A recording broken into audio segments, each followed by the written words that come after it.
One leader's death and the whole region feels the impact. Hello everyone, welcome back to my channel. I hope you all are doing great. In this video, let's understand a major political shift in Iran. After the death of Ali Khamenei, Iran entered a sensitive transition period. To maintain stability, discussions began about the next supreme leader. Reports suggested that Mustafa Khamenei, his son and an influential cleric, took the leadership role. And इस बदलाव ने मध्य पूर्व की राजनीति में हलचल पैदा कर दी। यह संकेत देता है कि ईरान अपनी सख्त नीतियों और क्षेत्रीय प्रभाव को जारी रख सकता है और because of this leadership change the balance of power in the middle east may start shifting. At this point, tensions in the Middle East are rising very quickly. Iran, Israel, and the US are moving into a more serious phase of confrontation. Military actions have already started to appear in different forms. कई reports के अनुसार Iran के कुछ सैन्य ठिकानों पर हवाई हमले किए गए हैं और इसके जवाब में क्षेत्र के कई हिस्सों में मिसाइल और ड्रोन हमलों की खबरें जो है वो सामने आ रही हैं।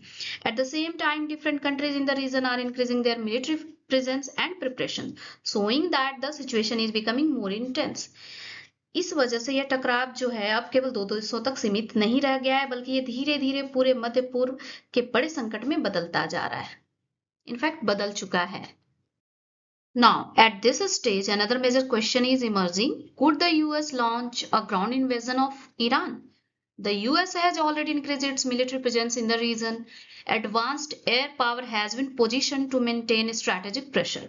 साथ ही क्षेत्रीय समुद्री इलाकों में अमेरिकी नौसेना के बेड़े भी तैनात किए गए हुए हैं।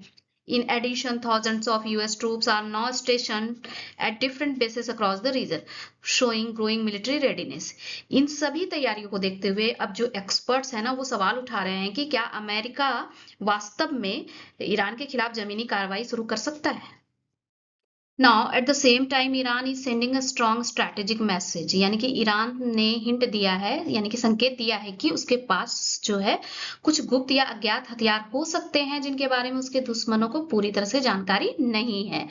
Iranian officials claim that these weapons are fully operational, but their details are being kept secret to maintain a strategic surprise.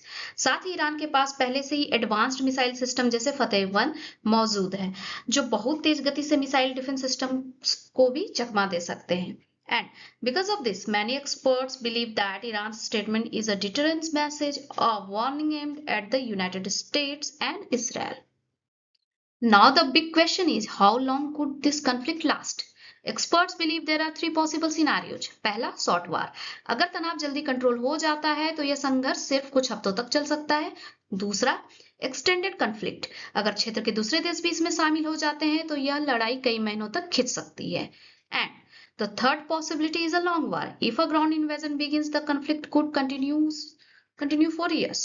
इसलिए अब सब कुछ इस बात पर निर्भर करेगा कि अमेरिका और ईरान जो है वो आगे क्या कदम उठाते हैं। Okay. Now the Middle East is entering a new and uncertain phase. After the death of Ali Khamenei, the region's political situation has become more unpredictable and the world is closely watching what happens next. अब सबसे बड़ा सवाल सामने ये आ रहा है, क्या America Iran पर जमीनी हमला करेगा? क्या ईरान अपने गुप्त हथियारों को दुनिया के सामने लाएगा? और क्या यह संघर्ष पूरे मध्य पूर्व की राजनीति को बदल सकता है?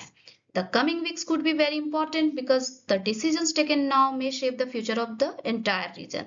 अब आप क्या सोचते हैं? क्या यह टकराव बड़ा युद्ध बन सकता है या हालात जल्दी शांत हो जाएंगे? अपनी राय हमें कमेंट में जरूर बताएं। Thank you so much for watching. If you like the video, please like, share and subscribe to the channel. See you in the next video.